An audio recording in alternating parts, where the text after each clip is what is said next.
Centre भाऊ साहेबांची यापूर्वीच महाराष्ट्र शासन घोटाळ्यातून निर्दोषमुक्त आली. काल ईडीने देखील दोषमुक्त केलंय. मतदारसंघातील कार्यकर्त्यांनी काय प्रतिक्रिया तुमची पहिली? अतिशय सर्वजण जे आहे आनंदी आहेत, कारण का गेले 10 वर्ष जे आहे हे कोर्ट कचेऱ्याच्या माध्यमातून वेगवेगळ्या केसेस चालू होत्या आणि त्यातली मूळ केस जी ACBची होती त्याच्यातून जे आहे 2021 साली जे आहे आम्हाला डिस्चार्ज करण्यात आलं होतं. आणि त्याच धर्तीवर जे आहे नंतर सुप्रीम कोर्टातून पण वेगवेगळे निकाल आले की ह्या ईडीच्या केसेस कशा चालवायच्या, त्याच्यामध्ये शेड्यूल ऑफेन्स, प्रेडिकेट ऑफेन्स कसा असेल नसेल काय.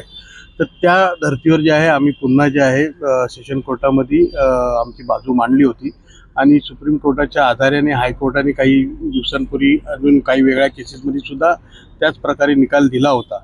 आणि म्हणून त्याचा आधार घेऊन आम्ही कोर्टात जे आमची बाजू मांडली आणि कोर्टाने जी आहे आमची बाजू ऐकून जे आहे योग्य असा सत्याच्या बाजूने जो आहे तो निकाल दिलेला आहे.